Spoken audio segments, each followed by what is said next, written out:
Bien, continuando entonces con los trastornos del estado de ánimo, luego del trastorno depresivo mayor y del trastorno distímico, el tercero en importancia es el trastorno bipolar.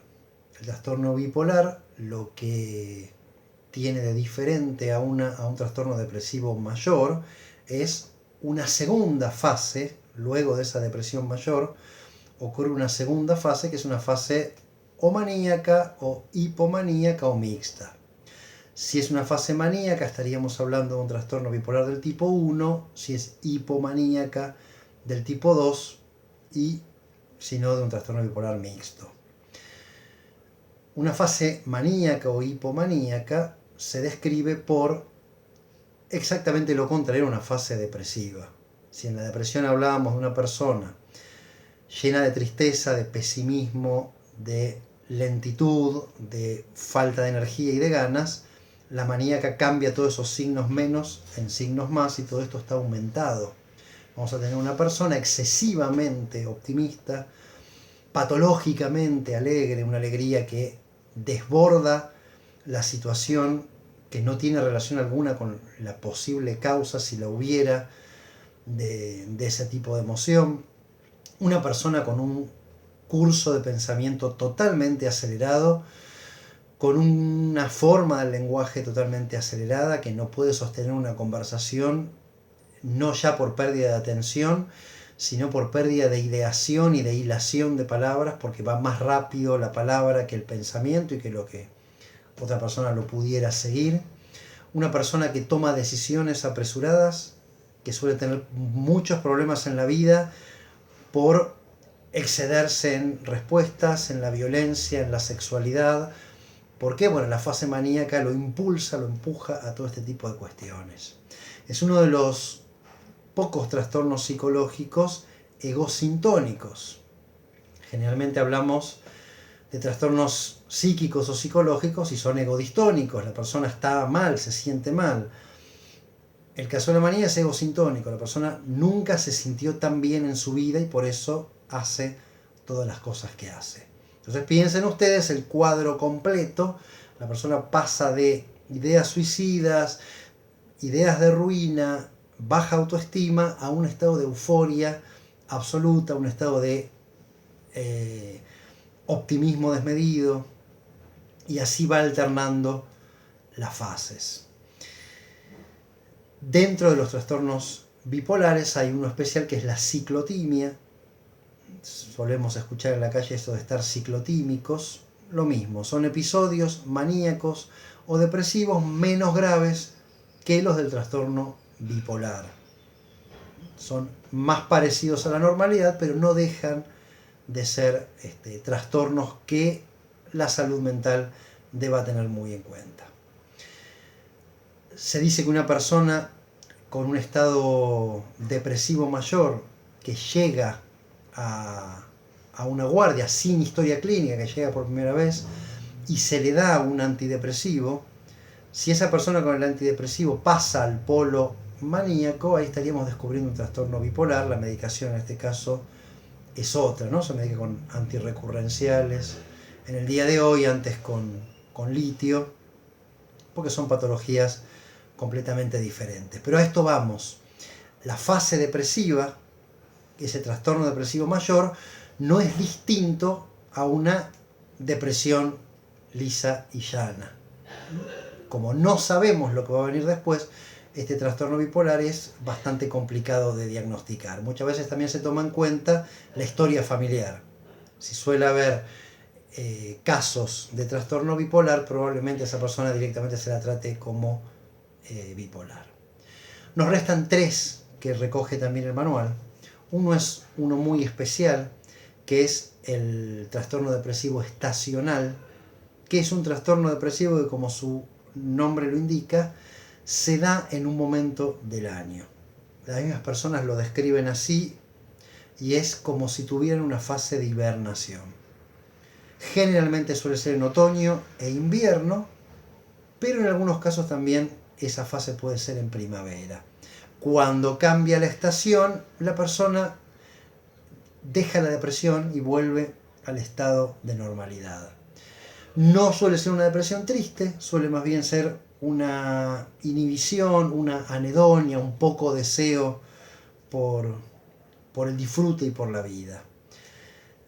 La mirada biologista de este tipo de depresión pone el foco en los cambios de luz, ¿no? Que es algo que suele afectar a los vegetales y a los animales.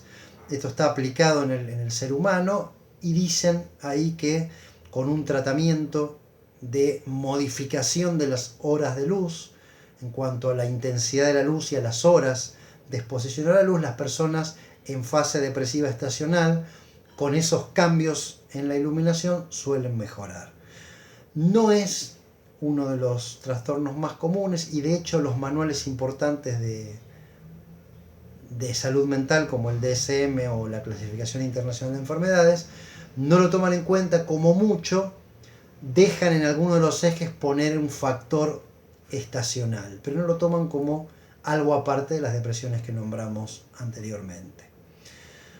Otro, el anteúltimo que consideraremos, es algo que se escucha mucho en la calle, como suele suceder con algunos errores, es lo que conocemos como depresión posparto. La depresión posparto es importante en dos momentos, en dos tipos de sujetos. Si la persona es esquizofrénica, el parto, la maternidad, como sabemos por haber leído anteriormente, suele ser un momento crucial de brote. Por lo tanto, es un momento que hay que tener en cuenta esa historia clínica para estar atentos. Y si la persona ya tuvo trastorno depresivo mayor, seguramente la maternidad también lo empujará a un trastorno depresivo de posparto. Esa es la parte importante y lo único que recogen los manuales en relación a la depresión posparto. Sí hay un capítulo en la psiquiatría más cercana a la calle, que es lo que los ingleses llaman el baby blues, y que nosotros le ponemos depresión posparto mal usando el término, que es eso que se suele dar aproximadamente ahí al tercer día luego del parto, que suele coincidir con la vuelta al hogar de la mamá, que puede haber sentimientos de inseguridad, de poca capacidad materna, de dolores, de deseo de que ese niño volviera al vientre materno, ¿no? Una cosa medio fantaseada y tiene que ver con, bueno, te podía cuidar dentro, no me siento capacitada para cuidarte fuera. Este tipo de sentimientos que podríamos llegar a describir como una depresión leve, pero que no es algo que esté en la agenda importante de la salud mental. Una depresión que al poquito tiempo remite sola y la persona vuelve a la normalidad. Casi podríamos hablar de una tristeza vital, de una tristeza que se da en ese momento especial y no tanto de una depresión. Y por último, bastante complejo de diagnosticarlo, pero bueno, no nos toca a nosotros esta parte, lo que es una depresión enmascarada. No todas las depresiones se manifiestan en lo afectivo, en lo cognoscitivo, en el lenguaje, en la conducta, sino que puede estar enmascarada en lo físico con algias, parestesias, dolores, hormigueos, vértigo, cuestiones que ocurren a otro nivel, que la persona va a buscar solución en distintos médicos, no encuentran una respuesta indicada porque físicamente no hay nada que esté alterado, y esto implica que la persona está desarrollando una depresión cuya sintomatología fue a parar al cuerpo. De lo muy poco que hay de este trastorno, generalmente se da en los estratos de menor capital simbólico. La gente de mayor cultura, la gente escolarizada, es como que lograría simbólicamente, psíquicamente, resolver el síntoma por ahí. La persona con menos capital simbólico probablemente haría una depresión de este estilo. Es todo lo que se puede manejar acerca de este último trastorno del que hablamos. Así que estos son los principales trastornos del estado de ánimo y los que consideraremos. Quedamos entonces a la expectativa y en el próximo encuentro analizaremos un poco la posición psicoanalítica acerca de los trastornos del estado de ánimo. Muchas gracias por estar del otro lado.